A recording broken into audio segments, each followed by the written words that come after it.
5,000 రూపాయల పట్టు చీర మనల్ని వెతుక్కుంటూ వస్తే కాదు పోమంటావా? నువ్వు కట్టుకోకపోతే ఏంటి, తీసుకొని నాకివ్వు, నేను కట్టుకుంటానులే. అది కాదమ్మా, నేను చెప్పేది విను. బాబు, ఇదిలాగే మొహమాట పడుతుంది గాని నువ్విచ్చి. థ్యాంక్ యూ అక్కయ్య గారు. మైథిలి, ఇలా ఇస్తున్నానని తప్పుగా అనుకోకే. పోయిన మా ఆవిడ ఆత్మశాంతి కోసం మాత్రమే. తీసుకో ప్లీజ్, తీసుకో ప్లీజ్.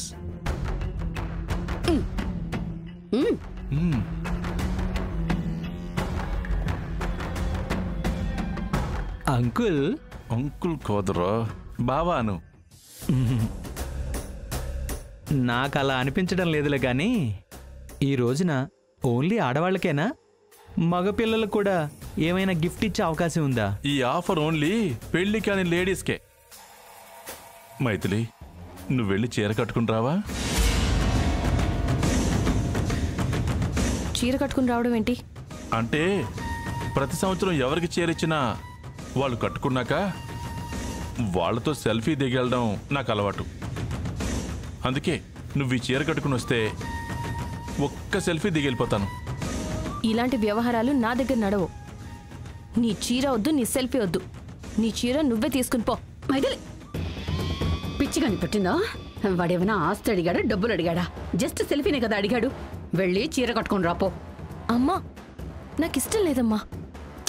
అలా అంటే ఎలాగే? 5,000 రూపాయల చీర జీవితంలో ఎప్పుడైనా చూస్తామా, కొంటామో? అయినా సరే నేను మాత్రం కట్టుకోనమ్మా. ఆహా, ఇదిగో బాబు, ఈ చీర నేను కట్టుకొని వస్తే నువ్వు సెల్ఫీ తీసుకుంటావా? నువ్వు కట్టుకుంటావా? నీ పేడ ముఖానికి 25,000 రూపాయలు పట్టు చీర? సారీ అక్కయ్య, ఎవరైతే చీర తీసుకుంటారో వాళ్లే కట్టుకుని రావాలి. అదుగో విన్నావుగా, నువ్వేంట కట్టుకుని రాపో ప్లీజే. నా కోసం, అమ్మ కోసం, అమ్మ ఆశ కోసం, అమ్మ ఆరాటం కోసం, అమ్మ కట్టుకుని వస్తాను.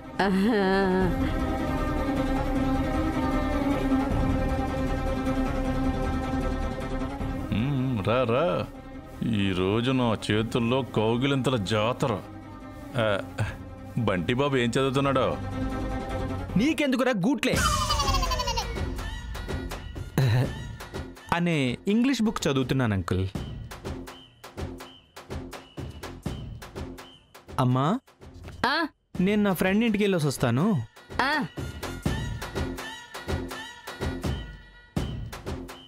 సత్య, నీళ్ళు అడిగాను కదా. వస్తున్నానండి, నీళ్ళు ఇచ్చిస్తాను బాబు. వెళ్ళండి వెళ్ళండి.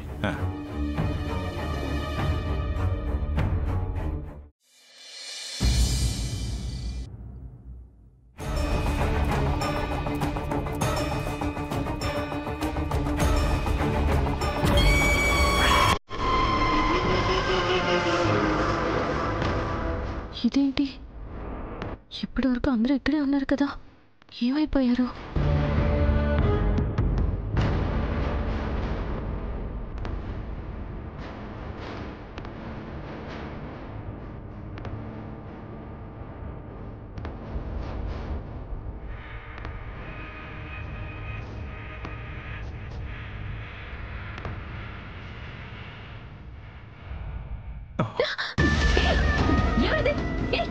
అమ్మా, అమ్మా, వదలండి. ఎవరిది? రేయ్ హల్వా,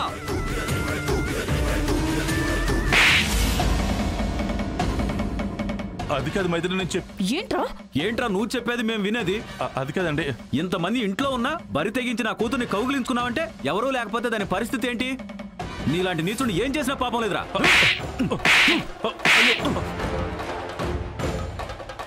ఆ రోజు గదిలోకి దూరినప్పుడే నిన్ను పోలీసులకు పట్టించుంటే ఇప్పుడు ఇంత దూరం వచ్చుండేవాడివి కాదు.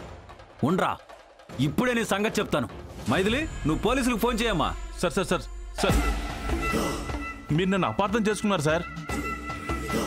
మైథిలి అచ్చం నా భార్యలా ఉండటం వల్ల నా భార్య అనుకుని కౌగిలించుకున్నాను సార్. భార్య? వాట్? ఏంటి, మా మైథిలి అచ్చం నీ భార్యలా ఉంటుందా?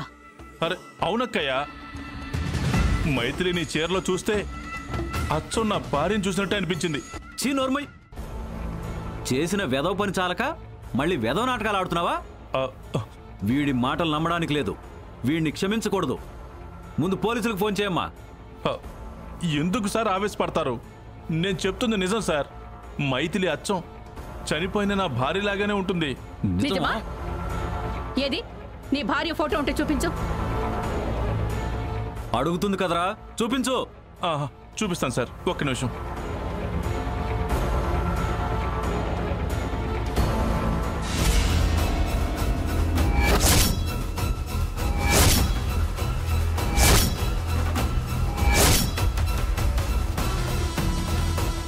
అరే, ఇతను చెప్పింది అక్షరాల నిజం.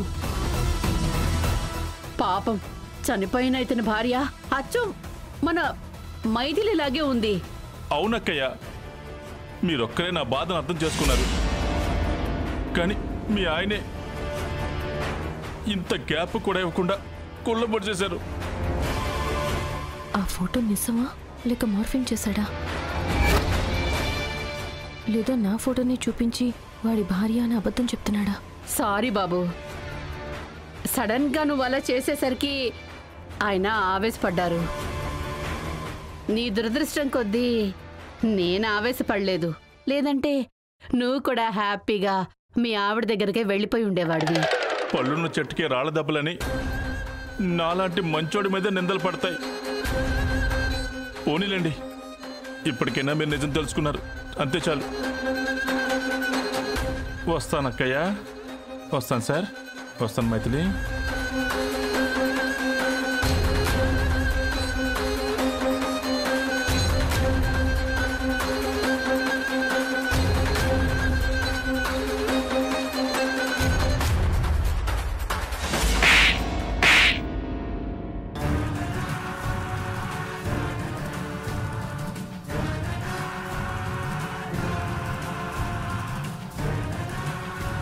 ఎర్ర ముసలోడా, నీ కూతురు మీద చెయ్యేశానని నన్నే కొడతావా? నిన్ను వదిలిపెట్టను రే. రేపు పొద్దున్నే అసోసియేషన్లో నీ పెళ్ళం చేసిన దొంగతనాన్ని బయటపెట్టి మీ బ్రతుకులు నా కాళ్ళ దగ్గరకు వచ్చేలా చేస్తాను. నీ కూతుర్ని పట్టుకున్నానని కొట్టావు కదా, అదే నీ కూతురు మెళ్ళలో తాళి కట్టి దానికి మొగుడినవుతాను. ఆ తర్వాత నేనేంటో చూపిస్తాను రా.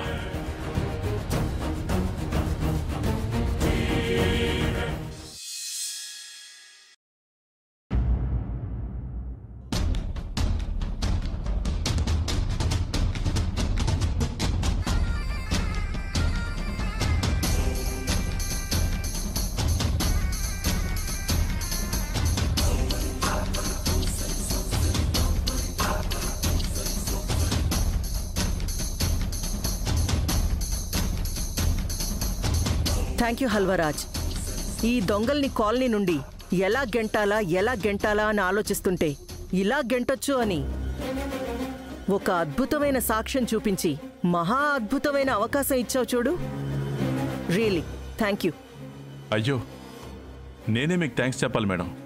వాళ్ళు దొంగలని తెలియక నా ఇల్లు అద్దెకిచ్చాను మేడం. నా నగలు కొట్టేశారు, ఆఖరికి నా పెళ్ళం నగలు కూడా కొట్టేశారు. కుదిరితే నా ఇల్లు కూడా కొట్టేసేలా ఉన్నారు మేడం. అంత దూరం రాదులే హల్వరాజ్. ఎంత కాదనుకున్నా నువ్వు మా నైబర్వి. నిన్ను కాపాడుకోవడం మా ధర్మం. కోకపేట కాంతం గారు, చెప్పండి మేడం. అర్జెంటుగా ఆ దొంగ తల్లి కూతుళ్ళని పిలిపించండి. అలాగే మేడం. మేడం, నాదో చిన్న రిక్వెస్ట్ మేడం. ఏంటది? ఈ వీడియో నేను చూపించినట్టుగా కానీ నేనే కంప్లైంట్ ఇచ్చినట్టుగా కానీ దయచేసి వాళ్ళకి చెప్పకండి మేడం, ప్లీజ్ మేడం. సరే, నువ్వు ఇంతగా రిక్వెస్ట్ చేస్తున్నావు కాబట్టి నీ పేరు చెప్పను. ఆ వీడియో నాకు పంపించు. వేరే వాళ్ళెవరో పంపించారని చెప్తాను. Thank you madam, thank you.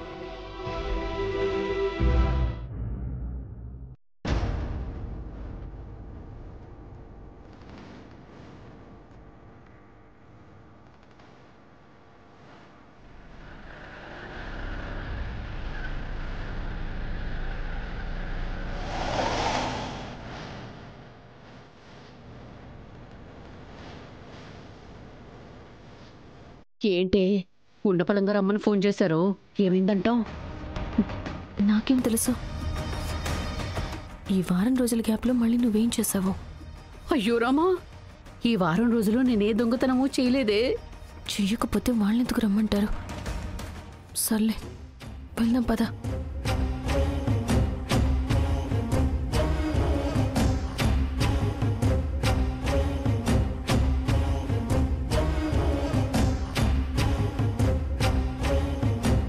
రండి మేడం, రండి.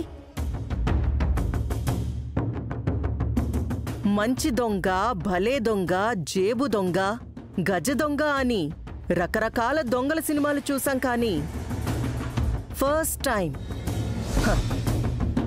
ఆడ దొంగ అనే పెద్ద డైలీ సీరియల్ మాత్రం ఇంతకు ముందే చూసాం. ఎవరి గురించి మాట్లాడుతున్నారు? ఇంకెవరి గురించి మేడం? మీ మదర్ గురించే మాట్లాడుతున్నాను. చాలా అమాయకంగా అడుగుతున్నావు. సరే రండి, ఒకసారి ఈ వీడియో చూపించండి.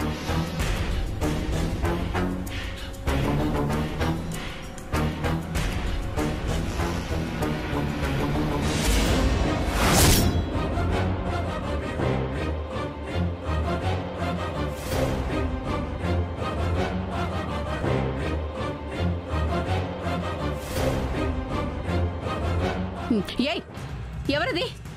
ఎవరి వీడియో రికార్డ్ చేసింది? ఎవరది? ఏంటి షాక్ అయ్యావా? నిజం బయటపడిందని భయపడిపోతున్నావా?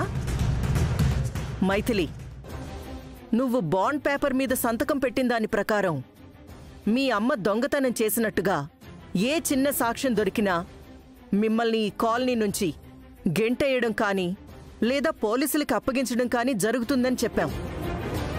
దానికి నువ్వు మనస్ఫూర్తిగా అంగీకరిస్తున్నట్టు చెప్పావు, అవునా? అవును మేడం, ఆ మాటకి నేను కట్టుబడి ఉన్నాను. సో ఇప్పుడు కాలనీ విడిచిపెట్టి వెళ్ళిపోతున్నావా, లేదా మీ అమ్మని పోలీసులకి పట్టిస్తున్నావా? ఎందుకు పట్టిస్తారండి? ఎందుకు పట్టిస్తారు? మా అమ్మ ఏం చెప్పింది? నేను దొంగతనం చేస్తే 10 రెట్లు డబ్బులు కడతానంది కదా, ఆ డబ్బులు కడతాం. అమ్మా, 10 టైమ్స్ అంటే ఎంతో తెలుసా? దగ్గర 10 లక్షలు కట్టాలమ్మా. మీ కూతురు చాలా కరెక్ట్గా చెప్పింది. దొంగతనం చేసిన దానికి 10 రెట్లు కట్టాలి. కడతారా, వెళ్తారా? మేము ఖచ్చితంగా కడతాం. అమ్మా, అంత డబ్బు ఎక్కడి నుంచి కడతామమ్మా? అంత డబ్బు మన దగ్గర ఎక్కడుంది? ఉన్నా లేకపోయినా ఇక్కడ ఉండాలి కదా మనం. ఇక్కడ ఉండాలంటే డబ్బులు కట్టాలి కదా. నిజమే అమ్మా, కానీ కట్టాలంటే మన దగ్గర ఉండాలి కదా. 5-10 కాదమ్మా, 10 లక్షలు. మన వల్ల కాదమ్మా. ఈ కాలనీలో ఇల్లు ఖాళీ చేసి వెళ్ళిపోవడమే బెటర్. అయితే ఇల్లు ఖాళీ చేస్తానంటావా? అయితే నా శవాన్ని తీసుకెళ్ళు. అమ్మా, అమ్మా, ఏం మాట్లాడుతున్నావు? అవునే, తల్లంటే నీకు ఏమాత్రం గౌరవం లేదు. అందుకే నన్ను అందరి ముందు ఎదిరించి మాట్లాడుతున్నావు, నా పరువు తీస్తున్నావు. నిజంగా నా కన్న కూతురివే అయితే ఇలా చేస్తావా?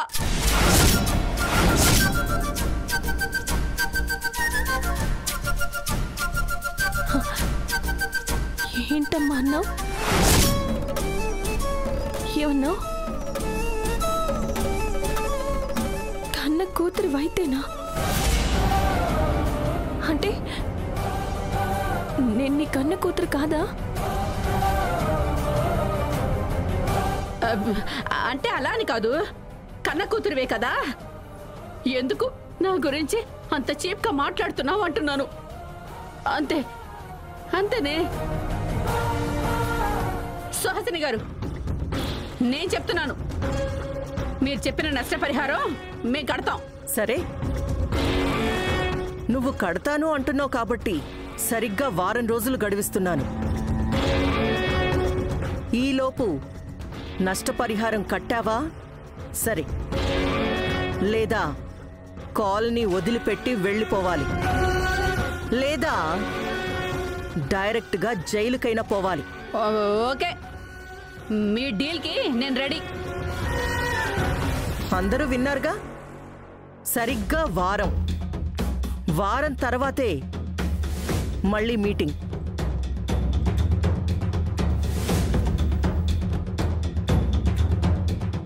ఎలా కడతావే దొంగత్త?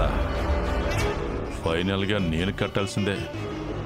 నేను ఫైన్ కడతాను, తర్వాత నీ కూతురు మెళ్ళలో తాళి కడతాను. ఇది ఫిక్స్. అవును గురువుగారు, కాసేపట్లో పెళ్లివాళ్లు కూడా వచ్చేస్తారు. మీరు కూడా వచ్చేస్తే లగ్నపత్రిక కార్యక్రమం మొదలు పెట్టొచ్చు. తెప్పించానండి.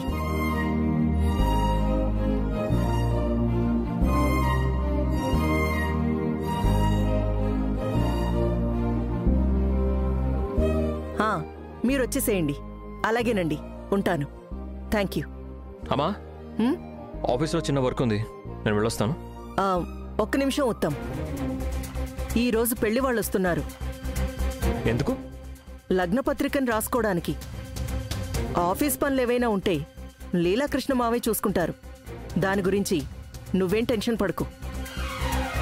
అదేంటక్కా, ఈరోజు లగ్నపత్రిక రాస్తున్న విషయం మాతో ఒక్క మాట కూడా చెప్పలేదు. అంటే ఏం చేసేవాళ్ళు? వీడా బ్యాంక్ అమ్మాయి దగ్గరికి వెళ్ళి బండి మీద తిప్పుతూ ఉండేవాడా? చెప్పింది అర్థమైంది కదా? వెళ్ళి రెడీ అవ్వు. అలాగే అమ్మా. ఒక్క నిమిషం ఉత్తమ్. సులోచన, పెళ్లివాళ్ళు వచ్చేలోపు నువ్వే దగ్గరుండి వీణ్ణి రెడీ చేయాలి. స్వయంగా నువ్వే తీసుకొచ్చి జరగబోయే కార్యక్రమంలో కూర్చోబెట్టాలి. అర్థమైందా? అర్థమైందక్కా. పద నాన్న.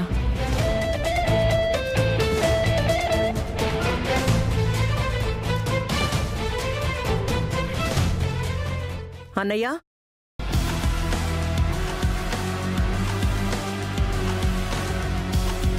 పెళ్లివారికి ఫోన్ చేశావా?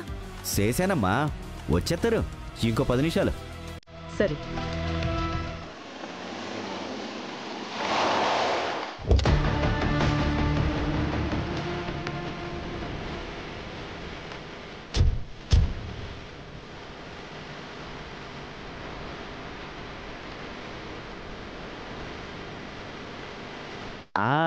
ఆశగారు, రండి రండి రండి. నమస్కారం లీలాకృష్ణ గారు. నమస్కారం నమస్కారం నమస్కారం. అద్దెకి తెచ్చుకున్న బట్టలు, సెకండ్ హ్యాండ్లో కొన్న గిల్టు నగలతో బాగానే బిల్డప్ ఇచ్చేస్తున్నారు. నమస్కారం సుహాసిని గారు. నమస్కారం. ప్రయాణం బాగా జరిగిందా? అంతా బాగా జరిగింది.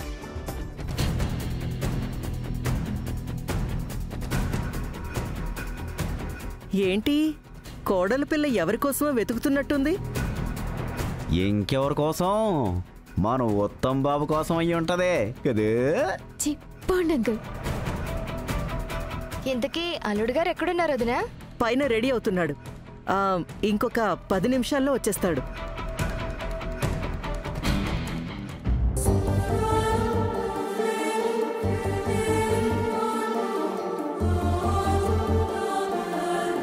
చూసావమ్మా, సుహాసిని ఏమో ఒక్క మాట కూడా చెప్పకుండా పెళ్లివారిని లగ్నపత్రిక కోసం పిలుస్తుంది.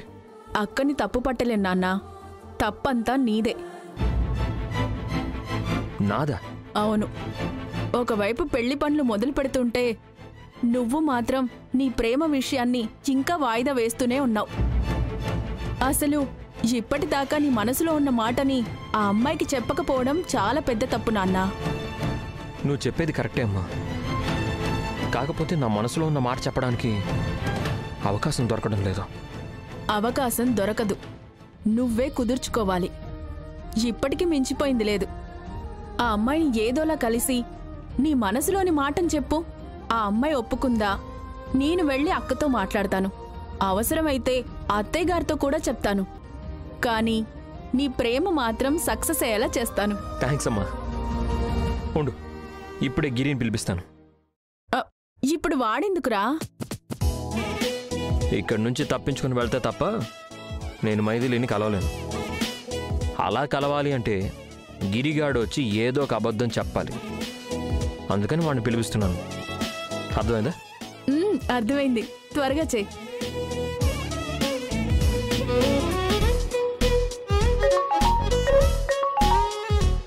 చెప్పురా, ఎన్ని గంటలకు వస్తున్నావు?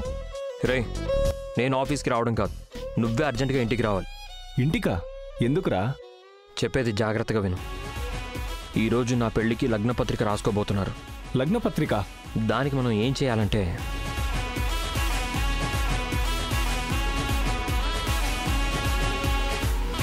ఇదేరా నీకు ఇచ్చే టాస్క్. ప్లాన్ మొత్తం అర్థమైందిరా. 10 నిమిషాల్లో మీ ఇంట్లో ఉంటాను. బాయ్. బాయ్. ఇంకో 10 నిమిషాల్లో వాడు వచ్చేస్తాడమ్మా. ప్లాన్ సక్సెస్ అయిందంటే ఈరోజు నా ప్రేమ గురించి మైథిలికి చెప్పేస్తాను. అమ్మయ్య, మొత్తానికి గండం నుంచి బయటపడితే చాలు.